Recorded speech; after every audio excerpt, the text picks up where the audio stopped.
Aujourd'hui, on a tiré les leçons de 2016. C'est vraiment ancrer la grève dans les entreprises. Et c'est ce qu'on a cherché à faire à travers les revendications quotidiennes des salariés, porter à la fois le combat national, mais aussi l'amélioration des conditions de travail, des salaires dans l'entreprise.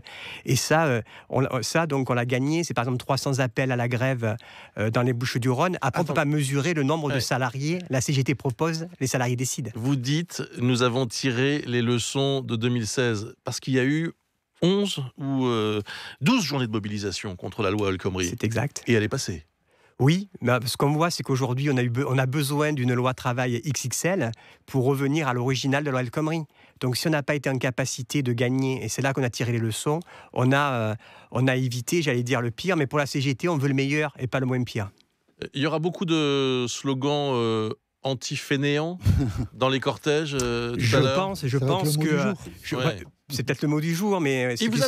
Sérieusement, il vous a donné un petit coup de main, là, Emmanuel Macron. Vous n'en espériez pas tant. On ne le prend pas vraiment comme ça. Je pense que c'est des paroles, et je pèse mes mots, c'est des paroles indignes d'un président de la République qui doit rassembler les citoyens et pas les diviser, pas diviser les salariés. Jean-Michel Apathy. Pour en revenir à la mobilisation, quand même, à la CGT, on a l'habitude de tout ça, des mobilisations, hein, je veux dire. Vous avez quand même une idée du nombre de personnes qui seront à Paris aujourd'hui. Vous avez quand même une idée. Vous avez, je sais pas, vous avez affrété des bus, vous avez quand même un chiffre dans la tête, parce que là, les manifestations, langue de bois sympathique. Non, je ne fais pas de langue de bois. Donc, honnêtement, on est à plusieurs heures du départ, donc on ne peut pas, voilà, j'ai pas de boule de cristal qui sait, on sait que le travail a été fait. Vous redoutez un échec? Non, pas du tout. Moi, je pense qu'on sera...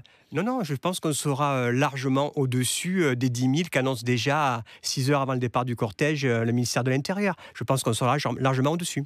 C'est difficile de savoir si cette mobilisation prend dans l'opinion. On a quelques petits indices à relativiser, je vous l'accorde. On a par exemple un sondage Odoxa qui date de fin août, qui dit que 52% des Français estiment que la réforme du Code du travail aura des effets bénéfiques sur l'emploi. Les statistiques, donc toutes les études montrent le contraire, hein, au niveau européen et même au niveau national. Ça fait déjà il y a des décennies qu'on flexibilise le marché du travail, si on peut l'appeler comme ça, en fait qu'on attaque le droit du travail, les droits et protections pour les salariés, sans réel bénéfice pour l'emploi.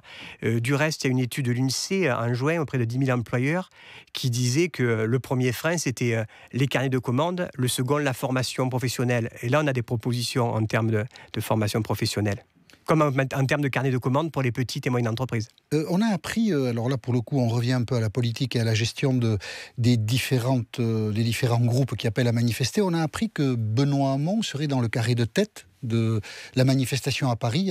Pas le carré de tête, hein. Il saluera le cortège au départ, comme les hommes politiques ont l'habitude de le faire.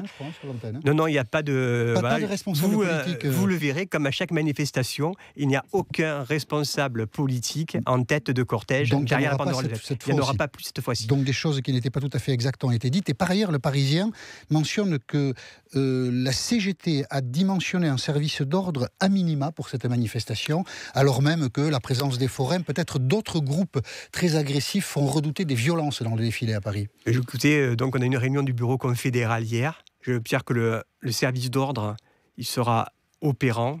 Combien de personnes on a dit 150 personnes, alors que c'était 300, 400, il est conséquent. 500 même au plus fort des manifestations. Il sera donc au-delà, il sera dans les chiffres normaux. Ce que je veux dire, c'est que il appartient aux organisations syndicales de sécuriser les manifestants. Il appartient au pouvoir public de sécuriser vous redoutez des violences? La présence des forains vous inquiète, par exemple, dans les défilés? La présence des forains est curieuse. Effectivement, les appels qui sont hors code du travail sont curieux, mais ça prouve le malaise aujourd'hui qui monte dans ce pays. Et vous redoutez la violence? La violence, la violence, elle ne sert que le gouvernement. La CGT marchera le 23 pour la paix. Et donc, cette manifestation, elle est à la fois pour protester contre les ordonnances, faire que ces ordonnances ne s'appliquent pas, pour porter des propositions alternatives. Elle n'est pas faite pour engendrer de la violence.